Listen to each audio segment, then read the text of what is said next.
Dear students, अस्सलाम वालेकुम। Graphic designing की अगली क्लास में मैं आपको खुशामदीद कहता हूँ। आज के पीरियड में हमने हमारा थ्योरी का जो पिछला टॉपिक था डिज़ाइन थिंकिंग, उसके जो रिमेनिंग पार्ट्स हैं उसको आज हम देखेंगे। इससे पहले हमने ग्राफिक डिज़ाइनिंग में डिज़ाइन थिंकिंग की डेफिनेशन, हिस्ट्री, उसमें उसके प्रिंसिपल, प्रोसेस और इसमें जो है ना वो मेथड का हमने सारी चीज़ें हमने इससे पहले डिटेल से देखी, आपने समझ ली होंगी यकीनन। तो आज के लेक्चर में एक मशहूर ग्रुप है नेल्सन नॉर्मन ग्रुप, जो सारफ के तजर्बे का मशावरत और तरबियत करता है। नॉर्मन ग्रुप के मुताबिक डिज़ाइनिंग तकनीक की एक बेहतरीन तस्वीरी नुमाइश होनी चाहिए। नॉर्मन ग्रुप ने डिज़ाइन थिंकिंग को 3 हिस्सों में तकसीम किया है।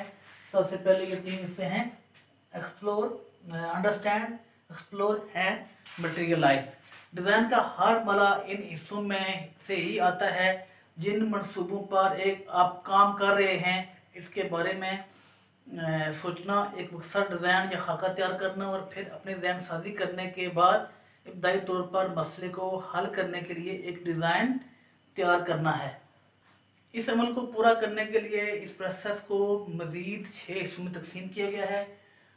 सबसे पहला है एम्पैथाइज, उसके बाद है define, ideate, prototype, test and last है जी इम्प्लीमेंट।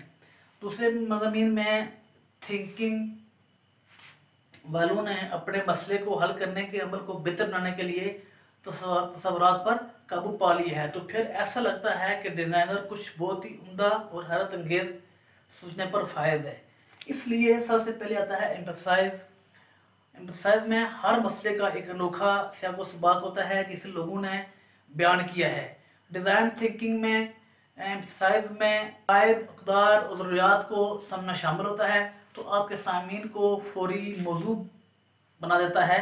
इसमें मुशाहिदा शामिल होता है, आपके सामीन को या आपके क्लाइंट को, आपके ऑडियंस को देखना, सुनना और मशगूलियत अपने सामीन या कस्टमर्स के साथ बातचीत करना शामिल है।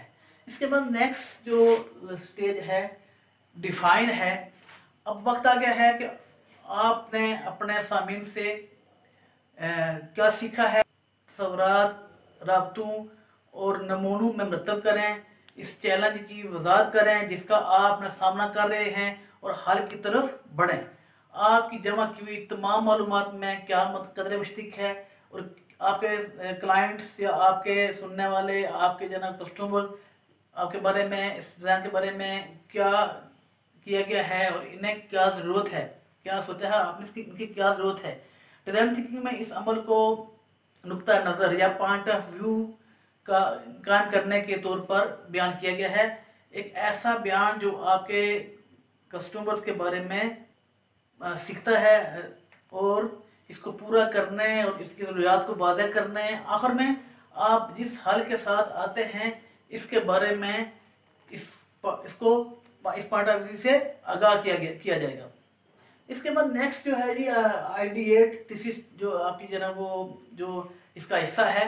अगर पहले बता चुका हूँ कि ये 3 अंडरस्टैंड, एक्सप्लोर और मटेरियलाइज को फर्दर 3 हिस्सों में डिवाइड किया गया है और इन 6 हिस्सों में डिवाइड किया गया है और इस 6 में पहली 2 चीज़ें मैंने आपको बताई हैं। तो तीसरा जो है आइडिएट है। आइडिएट क्या है जी? फोकस ऑन पॉसिबिलिटीज या पॉसिबल सॉल्यूशंस। आइडिएट मेरे ख्यालात का दिमागी डंप होता है, डंप ऑफ आइडियाज़ आपके पास होते हैं और इसमें किसी चीज़ की कोई हद नहीं होती।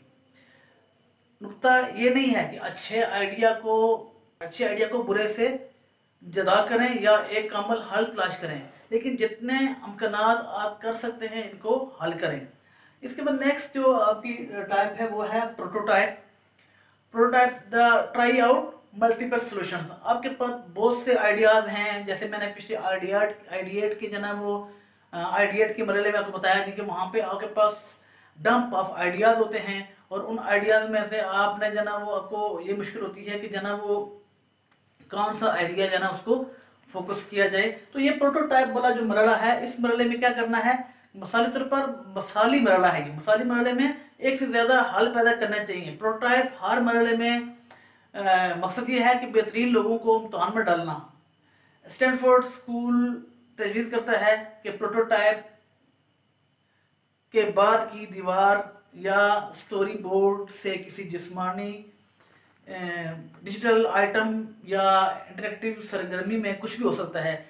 एक प्रोटोटाइप राय को इकट्ठे करने और ख्याल को बेहतर बनाने में मदद देता है। प्रोटोटाइप या इनोवेशन के अमल को तेज करते हैं क्योंकि वो किसी नए हल की ताकत और कमजोरी को समझने की इजाज़त देते हैं। प्रोटोटाइपिंग ख़ास तौर पर तरक्की पजीर दुनिया के लिए तैयार करदा मसनूआत खिदमात के लिए बहुत अहम है, जहाँ बुनियादी ढांचे, रिटेल चैन, मौसूलाती नेटवर्क, लिटरेसी और निज़ाम के दीगर ज़रूरी हिस्सों की कमी की वजह से अक्सर नई मसनूआत और खिदमात को डिज़ाइन करना मुश्किल हो जाता है। प्रोटोटाइपिंग टेस्टिंग कामयाबी के लिए कई बार नाकाम, लेकिन जल्दी और सस्ते तरीके से हल की जांच करने के लिए मुख्तलिफ मौजूदा तरीके हैं, लेकिन इससे पहले कि सार्फिन कस्टमर फीडबैक दे सकते हैं, तंजीमों के लिए कम कीमत या इससे ज़्यादा मुवाफ़त की सतह पर सार्फिन की ज़रूरियात को हल करें और इस पर कोई एक प्रोटोटाइप जो एक मसला तैयार करें या एक खाका तैयार करें, एक आप डिज़ाइन तैयार करके या मोकअप तैयार करके आप कस्टमर के टेस्ट के लिए भेजें। तो इसके बाद टेस्ट का नेक्स्ट स्टेज है test find the best solution. आपके पास आइडिएट में बहुत से आइडियाज़ थे, डंप ऑफ आइडियाज़। उन आइडियाज़ की बुनियाद पर आपने बहुत से प्रोटोटाइप बनाए। अब उन प्रोटोटाइप को टेस्ट के लिए आपने अपने कस्टमर के पास भेजना है फॉर योर ऑडियंस। ये जो आपका टेस्ट है किससे होगा? ऑडियंस की तरफ आप जब भेजेंगे तो वो इस टेस्ट को प्रूव या रिजेक्ट करेंगे। जांच आपके लिए अपने मुमकिन हल और अपने सामीन के बारे में मज़ीद मालूमात के बारे में जानने में मदद देती है। जांच पड़ताल ख़त्म करने के इन्सार हर 4 पिछले मराल में से किसी एक की तरफ वापस जा सकता है। आपको दरियाफ्त हो सकता है कि आपने सही तौर पर बयान नहीं किया, अपने सामीन को समझने में नाकाम रहे हैं या कामयाब रहे हैं। ज़रूरत पूरी तरह से आपको सामने प्रोटोटाइप के बाद आपके सामने रिजल्ट आएगा। आपके प्रोटोटाइप को थोड़ा सा बेहतर करने की ज़रूरत होगी। ये भी हो सकता है कि आपके बाकी काम सही है, लेकिन आपने जो प्रोटोटाइप बनाया है उसमें थोड़ी सी जो है वो आपको बेहतरी करनी होगी। दोबारा से आप जनवकारीन की जो आपके कस्टमर्स हैं, जो ऑडियंस हैं, उनके बाद आपके पास टेस्ट फेज में के बाद आपके पास जब दोबारा से वो आपका प्रोटोटाइप आए तो उस प्रोटोटाइप को आप जो है वो देख सकते हैं। कार्बन जांच आपको बेहतर नया जदीद प्रोटोटाइप तैयार करने में मदद देती है। इस तरह एम्पैथाइज मरहले के दौरान आप सामीन के मुशाहिदे और सुनना यकीनी हैसियत रखता है। प्रोटोटाइप अपने फ्रंट की वजाहत करने की बजाय सार्फिन या कस्टमर को खुद ही तजर्बा करने में मदद दें। इस तामल का मुशाहिदा करने से प्रोटोटाइप के कौन से पहलू काम कर रहे हैं या काम कौन से नहीं कर रहे, इसके बारे में अहम बसीरत अफशा करने में मदद मिलेगी। फिर इन्हीं सवालात की करने और तजर्बा के बारे में अपनी राय देने की तरगीब दें। कस्टमर को मुवाजना करने के लिए मुतअद्दिद प्रोटोटाइप दें ताकि एक बेहतर प्रोटोटाइप या एक बेहतर तकनीक आपके सामने आए, एक फाइनल वर्जन तैयार करें। डिज़ाइन थिंकिंग के अमल के दौरान कोई भी मरला है, ये तो बेसिक आपके पास 3 डिफरेंट पॉइंट्स डिवाइड किए गए हैं कि आप अंडरस्टैंड करें आप कस्टमर का और एक्सप्लोर करें इसको और मटेरियलाइज करें इसको। मटेरियलाइज करके आप इन 5-6 जो है ना वो फर्दर जो पार्ट्स हैं इसमें डिवाइड किया गया है। डिज़ाइन थिंकिंग में किसी भी अमल को किसी भी मरहले में दोहराया जा सकता है या ज़रूरत के मुताबिक इसमें वापस किया जा सकता है या तरतीब से बाहर जा सकता है। इस या मकसद का एक नजरी सख्ती से बयान करता अमल भी शामिल है। इसे इंफरादी माहौल में मनसूबों की अनोखी ज़रूरियात को अपनाता है।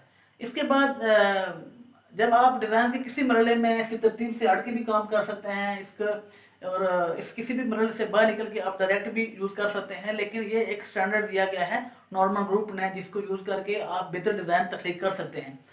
लास्ट स्टेज है जी इम्प्लीमेंटेशन या इम्प्लीमेंट। जब आपने एम्फसाइज किया, आपने जो ना वो एक हमदर्दी का जज्बात रखते हुए एक डिज़ाइन तैयार किया, उसको कस्टमर के लिए डिफ़ाइन किया, फिर आपने आइडिएट मरहले में डंप ऑफ आइडियाज़ क्रिएट किए। उन आइडियाज़ में से किसी फाइनल जो ना वो आइडिया से पहले आपने प्रोटोटाइप मरहले में बहुत से प्रोटोटाइप तख्लीक किए और फिर आपने टेस्ट के लिए कस्टमर के पास भेजा। इसके बाद जब टेस्ट में आपके जो मॉकअप थे, आपके जो प्रोटोटाइप थे, आपने वो सारे प्रोटोटाइप कस्टमर की नज़र किए। कस्टमर की नज़र करने के बाद आपने जब देखा कि कस्टमर की तरफ से जो फीडबैक आया उसकी जो ना वो देखने के बाद आपने एक फाइनल जो आपका जो ना वो रिजल्ट निकला है जिसमें कस्टमर ने आपको रिस्पांस दिया है, उसकी बेस पे आप उसको इम्प्लीमेंट करेंगे।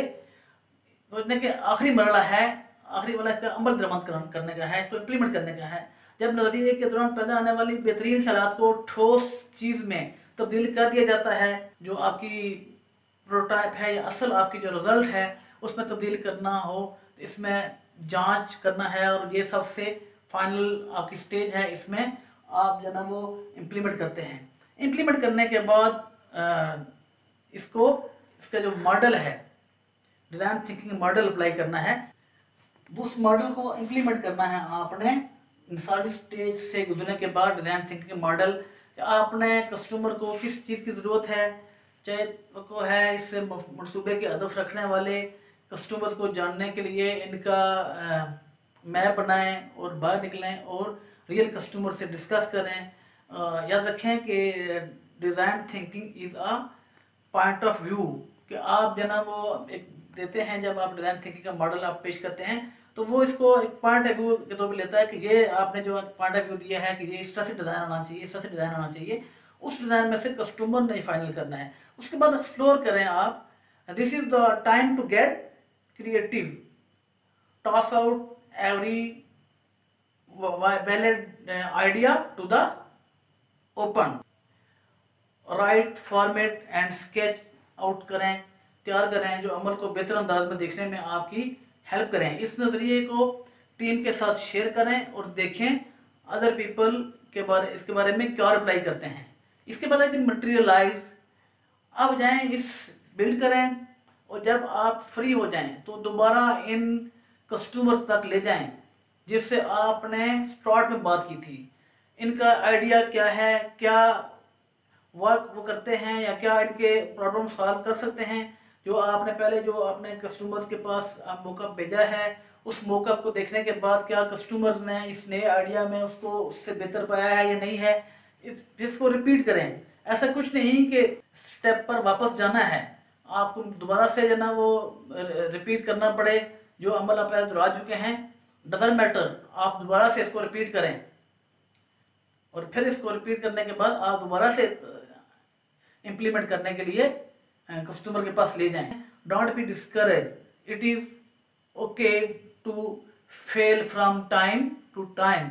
ये था हमारा आज का टॉपिक। इसमें आपने इन जो 3 डिफरेंट इससे जो नॉर्मल ग्रुप ने डिफाइन किए हैं, इन ग्रुप के बाद आपने अंडरस्टैंड, एक्सप्लोर एंड मटेरियलाइज के बाद इसको फर्दर 6 पार्ट में ये कन्वर्ट किया गया है। इनमें जो ना वो आपसे पहले भी बयान कर चुका हूँ कि जो ना वो ये 6 पार्ट्स बड़े इम्पोर्टेंट हैं। ये आफ्टर कंप्लीट स्टडी के ऐसे ग्रुप ने इन चीज़ों को डिफाइन किया है जो कस्टमर को स्टडी करता है, उनके साथ डिस्कशन करता है, उनके इशू सॉल्व करता है। इसलिए these are very important parts for design thinking. So उम्मीद है कि आपको आज के लेक्चर में ये चीज़ें समझ आई होंगी। स्टूडेंट्स, यकीनन आप इसकी जो आपको मेरी वीडियोस मिल रही हैं, ये हमारा थ्योरी का पोर्शन है। इस पोर्शन में हम जो चीज़ें डिस्कस करते हैं वो चीज़ें इंपॉर्टेंट हैं डिज़ाइन थिंकिंग के पॉइंट ऑफ व्यू से, लेकिन असल इम्तहान हमारा शुरू होगा जब प्रैक्टिकली हम काम कर रहे होंगे, वहाँ पे आपकी क्रिएटिविटी काम आएगी। मैंने आपको पहले लेक्चर में बताया था ग्राफिक डिज़ाइनिंग में कि जना वो जो पाब्लो पिकासो था उसने कहा था कि every child is an artist. तो आपकी क्लास में भी बहुत से लोग ऐसे बैठे हुए हैं जिनको डिज़ाइन थिंकिंग के जो चीज़ें बताई जा रही हैं इनको इम्प्लीमेंट करके अपनी क्रिएटिविटी को शो कर सकते हैं और ऐसा डिज़ाइन बना सकते हैं। आपकी जो सीनियर लोग थे लास्ट क्लास में भी बहुत से ऐसे लोग थे जिनमें क्रिएटिविटी देख के मैं खुद जो ना बड़ा इनसे इम्प्रेस हुआ था। इन्होंने डिज़ाइन, मैंने जो डिफरेंट असाइनमेंट्स दी तो आप भी यकीनन अपनी असाइनमेंट की बेस पे ये प्रूव करेंगे you are capable, you are able to design, you are able to create a new thing that doesn't exist in the world right now. So आज के लेक्चर में इतना ही, इंशाल्लाह अगले लेक्चर में मुलाकात होगी। Thank you for watching. अल्लाह हाफिज़।